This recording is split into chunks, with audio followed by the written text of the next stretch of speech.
আসসালামু আলাইকুম সুপ্রিয় দর্শক, আমি শাকিল আর আপনারা দেখছেন বিশ্ব বাংলা কৃষি, সর্বদা কৃষকের পাশে থাকে।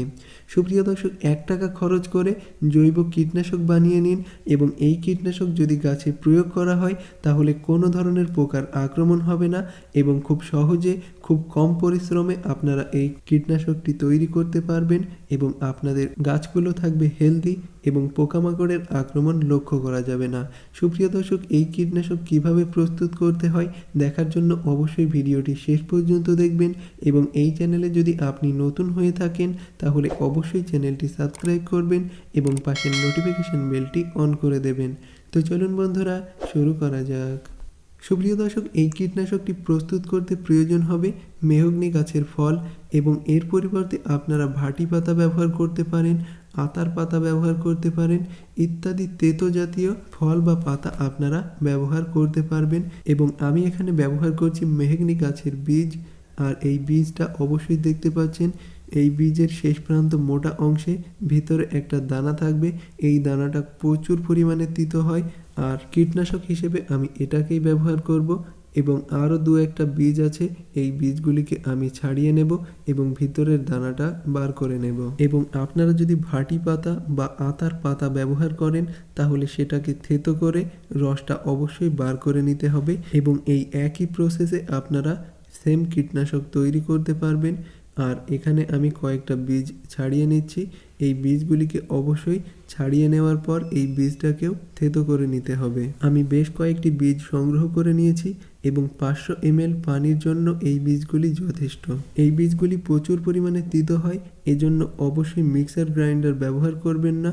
অন্য প্রসেস হামানদিস্তা ব্যবহার করে এই বীজগুলিকে আপনারা থেতো করে নিতে পারেন এবং এই থেতো করে নেওয়ার পর এটাতে পানি প্রয়োগ করতে হবে এবং পানি প্রয়োগ করে এটাকে 24 ঘন্টার জন্য ছায়া জায়গায় রেখে দিতে হবে এবং ফিরে আসছি 24 ঘন্টা পর। সুপ্রিয় দর্শক, অবশ্যই দেখতে পাচ্ছেন এই কীটনাশকটি রেডি হয়ে গেছে।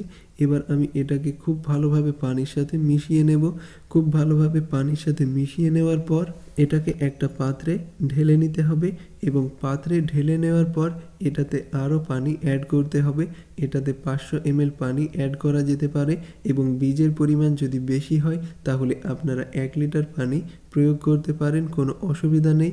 এবং অবশ্যই এটাকে ছেঁকে নিতে হবে, না হলে বীজের ছোট ছোট অংশ স্প্রে মেশিনের ভিতরে ঢুকে মেশিনটা খারাপ হয়ে যেতে পারে। এই জন্য অবশ্যই এটাকে ছেঁকে নেওয়ার চেষ্টা করবেন। সুপ্রিয় দর্শক, এই কীটনাশকের মধ্যে পানি মিশিয়ে তারপরে গাছে প্রয়োগ করা যেতে পারে এবং আপনি যদি এর গুণগত মান আরও বাড়াতে চান বা এর শক্তিটা বাড়াতে চান তাহলে অবশ্যই এটাতে গুঁড়া সাবান বা ডিটারজেন্ট পাউডার আপনারা ব্যবহার করতে পারেন। এটা যদি ব্যবহার করা হয় তাহলে এর গুণগত মানটা আরও বেড়ে যাবে এবং এটা একটু রাসায়নিক হয়ে যাবে। কিন্তু আপনি যদি সম্পূর্ণ জৈব করতে চান তাহলে শুধুমাত্র বীজের যে নির্যাস সেটাই গাছে স্প্রে করবেন, তাহলেই পোকা দূরে চলে যাবে। আর আপনি যদি সার্ফ বা সাবান ব্যবহার করেন তাহলে পোকা মারা যাবে আর গাছটা হেলদি থাকবে।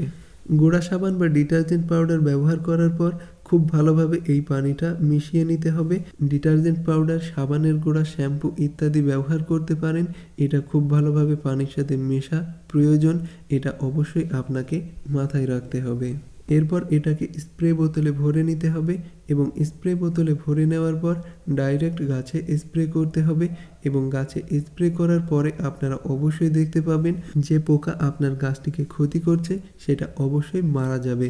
আর একটা বিষয় অবশ্যই লক্ষ্য রাখতে হবে যে সার্ফ বা ডিটারজেন্ট পাউডার আপনারা ব্যবহার করবেন সেটা 1 টেবিল চামচের 4 ভাগের 1 ভাগ 500 ml পানির জন্য ব্যবহার করতে হবে। এর চেয়ে যদি বেশি দেওয়া হয় তাহলে গাছের পাতা পুড়ে যাবে, এজন্য অবশ্যই সাবধানতার সাথে এটাকে ব্যবহার করতে হবে। আমি স্প্রে মেশিনটা এটাতে লাগিয়ে নেব এবং লাগিয়ে নেওয়ার পর জাস্ট এটাতে পাম্প করতে হবে এবং পাম্প করার পর ডাইরেক্ট গাছে স্প্রে করতে হবে। এবং স্প্রে করার পরে যদি আপনারা দেখেন পাতার কালার পরিবর্তন হচ্ছে তাহলে আপনারা সাথে সাথে পানি দিয়ে গাছটাকে খুব ভালোভাবে ধুয়ে দেবেন।